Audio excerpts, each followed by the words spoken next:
bawat ito eh pinaalis lang yung rating para malinis yung ano, yung mga naiwan na kalat dito ng mga nasunugan.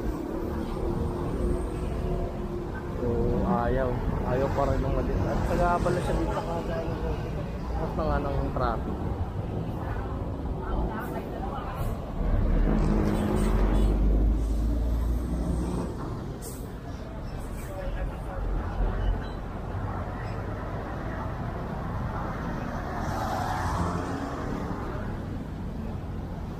Pati ang paunahan na lang daw silang dalawa. Pero yun nyo, ayun o.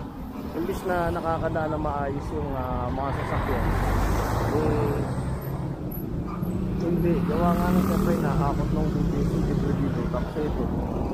Sa gitna talaga, ayun o, gitna. Balagbag talaga si Kuya driver.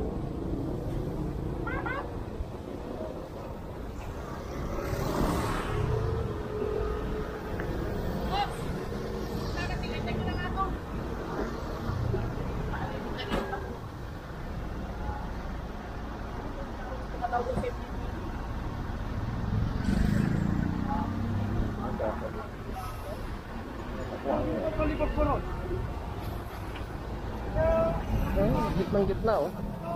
Dito na yung makakapot ng BPS yun ano. Yung mga ibang biglig dun.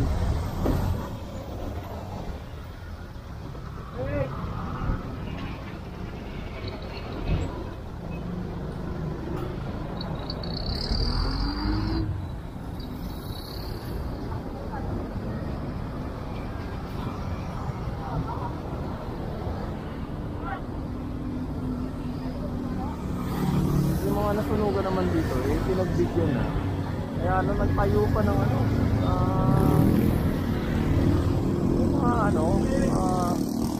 parang permanenteng bahay na tayo kanina nakita natin. Nakabaan tayo ng road to na kasama natin Sir Ege Valdez ng DPS District. Ito sa mga pinagkakatiwalaan ni Yorme pagdating sa kaayusan at kalinisan dito sa district ko. Talagang kita nyo naman yung Divisoria eh natutog. Eh mga kadyan talagang sinusunod lang, you know? Nakakalungkot lang. Kaya naman pala ng mga vendor dun. Ba't kay Mayora hindi sila sumunod? Ba't kay Yorme sumunod sila? Depende lang talaga sa magiging sa mga leader. So ayan at katulong ng DPS yung Lionel. Actually trabaho ng Lionel to. Pero ito nga, kahit basura tinutulungan na ng DPS na haputin. Kasi nga eyesore naman talaga. Kung maaalala nyo ng Duterte, ito yung unang ni Yorme, itong kahabaan ng arte dalawa ng sobrang daming basura.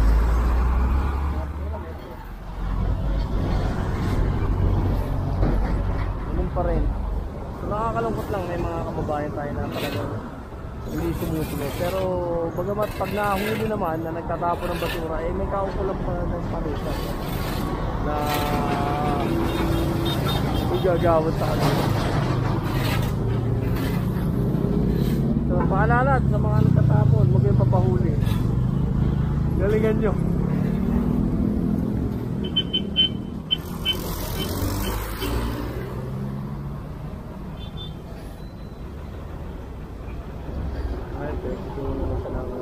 Kapwa driver ng truck.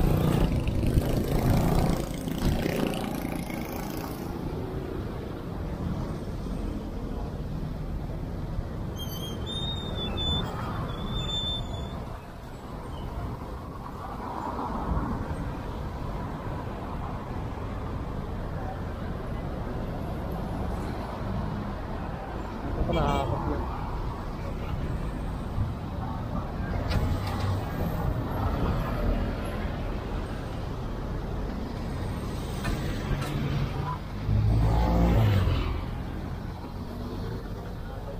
Ano? Pirata ko, hindi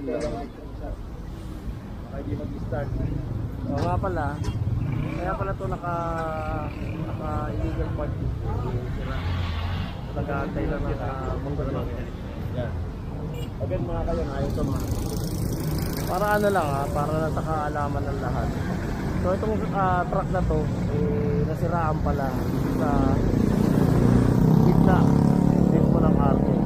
At nag-aantay lang ng re-responding gagawa. Pero ganun pa man, pag tinawag mo sa MTV dito, i-re-reger to. Either dadali sa impounding area o igigilid. Depende na lang sa usapan nila nung driver dito. So once again, ito yung mga nandito sa gilid. Ito yung mga nasunugan ha. Kung maaalala nyo doon sa unang vlog natin, parang pinagbigyan sila dito. Pansamantala lang, hindi permanent. So ito yung update natin dito sa kabaan ng Road 10. At yun, abangan nyo yung iba pang mga aganapan dito. Kasama natin ang DPS District 1. So yun nga, nakausap natin yung pahinante. Kanina pa daw silang madaling araw. At wala siyang actually matinong sagot. Sabi niya kumain na yung driver. Tapos kung kanina tinanong siya ng pulis, ano naman daw, ano yun? Sira daw, inaantay daw electrician. Electrician pa kapag kakasama. So sabi naman ni Boss Egay, unahan na lang kayo kung sinong maunang darating. Yung MTPB ba na tinatawagan niya o yung driver nito. And actually, manamang driver ang ano nito, problema nito. Kasi kung marunong mag-drive ko si Painante, naialis ka na kagad ko. Saka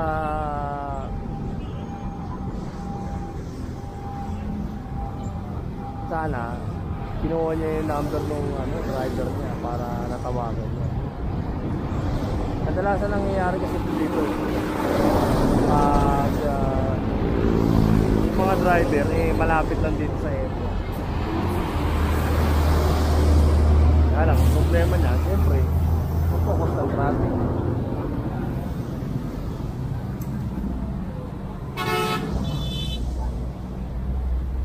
Nasa gitna talaga siya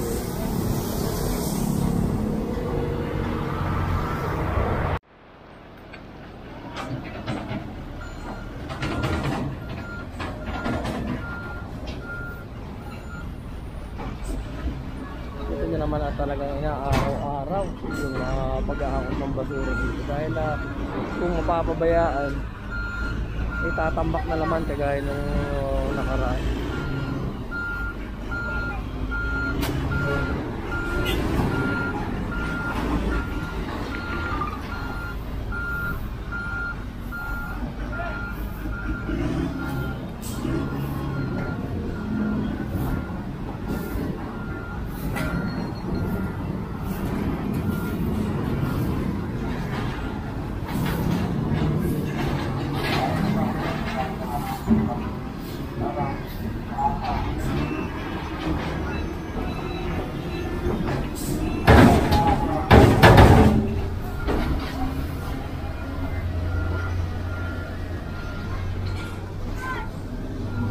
Pinakakot na ng pulis.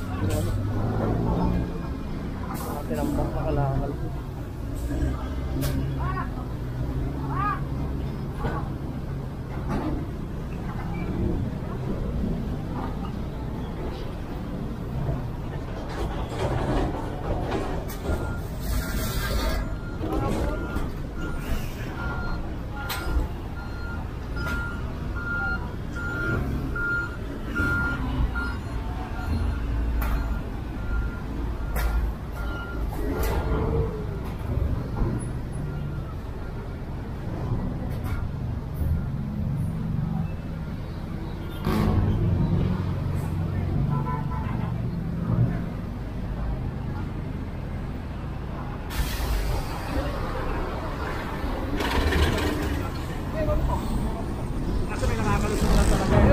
Pagka naligat, siyempre, kakain naman po sa lusitan.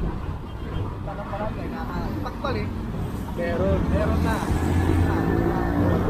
Ang problema, sa tingin nyo ba tayo, ikaw, ang nagtatapon niya, taga rito rin o ibang lugar? Hindi po, taga ibang lugar. taga ibang lugar. Oo, sa bagay, alam naman natin. Hindi naman po lahat. Malamang yan, naka-truck. Yung mga taga rito, ayun po nakakantol.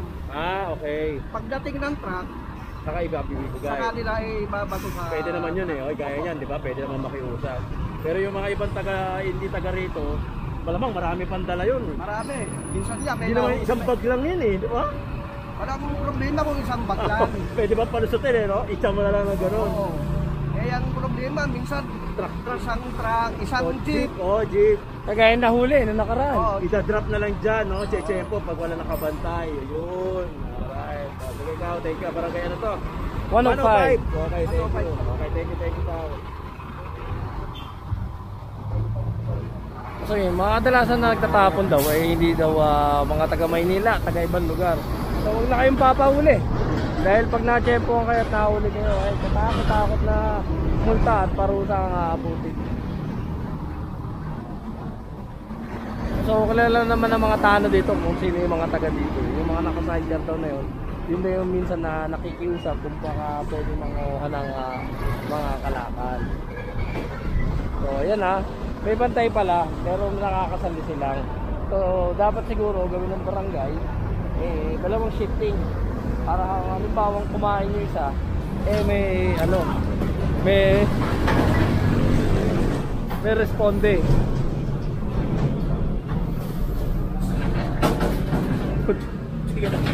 Hindi na tayo matambunan ng basura.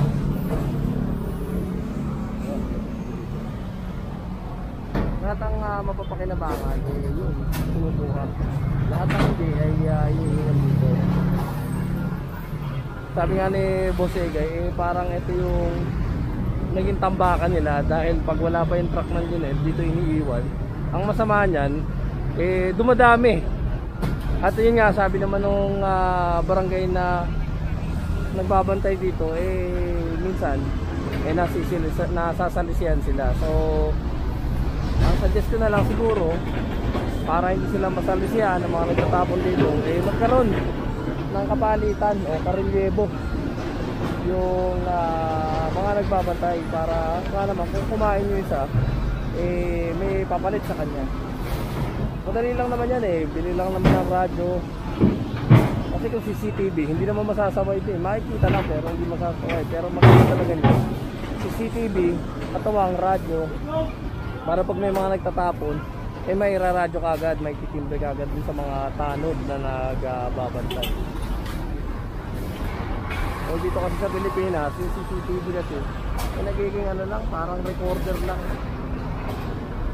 Ang masama pa niyan, kadalasang tira.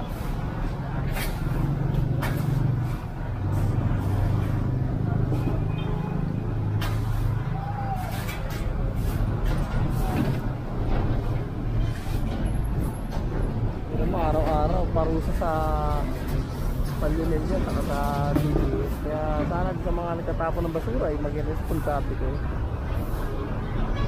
Buti sana kung yung tinatapon nyo napakabango. Kahit nandito na nga ako sa taas maaamoy na pa rin talaga yung maasim. Minsan may mga dumi pa ng tao kaya